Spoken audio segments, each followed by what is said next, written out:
Welcome back. We're now into the tree data structure section, right over here. And as we can see, trees or linked lists are a type of a tree that we've already talked about. But there's a few others over here that we have yet to talk about. So we're going to cover that and get familiar with the main different types by starting off with binary tree. Let's get into it. A binary tree is something you've likely seen before. And it's a type of tree with a few rules that are applied to it. But they're quite straightforward. Each node can only have either 0, 1, or 2 nodes. And each child can only have one parent. This is a binary tree. However, this is not a binary tree because it has 3 children, or at least one of the nodes has 3 children. And each node represents a certain state. And this is very similar to what we've done in the past, especially with linked lists.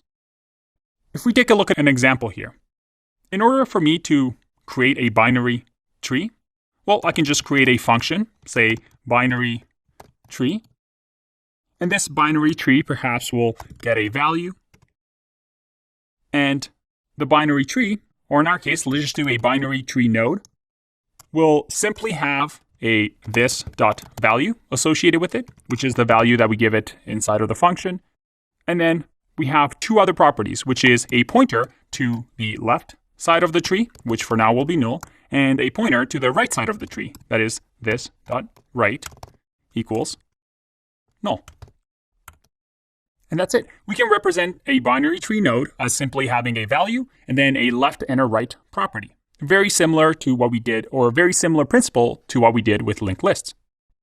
Now, we're going to actually code a tree and create a tree data structure just like we have for past data structures.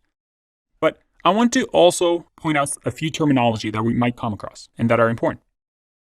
In this case, we're looking at something called a tree that is completely full. That means there are no gaps in the tree. Let me show you what I mean. A perfect binary tree has everything filled in. That means all the leaf nodes are full, and there's no node that only has 1 child. A node either has 0 children or 2 children. And also, the bottom layer of the tree is completely filled. Nothing's missing. Versus a full binary tree, which simply says that a node has either 0 or 2 children, but never 1 child. Now, why is this important? Because this type of binary tree, especially a perfect binary tree, is really, really efficient and something that is desirable. When binary trees are perfect like this, they have 2 really interesting properties. One is that the number of total nodes on each level doubles as we move down the tree. For example, here we have 1 node. In the next level, we have 2. So we've just doubled the nodes. In the next level, we have 1, 2, 3, 4. So we've doubled 2 to 4. If we had another level that's a perfect binary tree, we'd have 1, 2, 3, 4, 5, 6, 7, 8. So we were doubling every time. The second important property is that the number of nodes on the last level is equal to the sum of the number of nodes on all the other levels plus 1. All right, that was confusing. What do I mean? Well, here, if I take the bottom level, that is 1, 2, 3, 4, the second property states that all the nodes above it plus 1 is going to equal the bottom level. So 1, 2, 3 plus 1 equals 4. That is what we had on the bottom. Which means, in other words, that about half of our nodes are on the last level. And this brings up a really interesting point.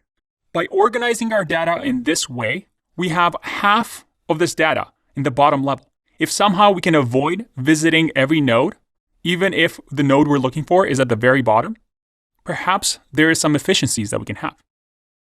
And you'd be right. Because of this type of structure, you're going to see a new notation of big O. Something that we've been waiting for a long time, O log n. And when we start talking about something called binary search trees, you're going to start seeing this notation. Yes, we finally got into another big O notation, but what does it mean? In the next video, I want to talk about O log n and why trees allow us to have something like this and what the implications are. I'll see you in the next one. Bye-bye.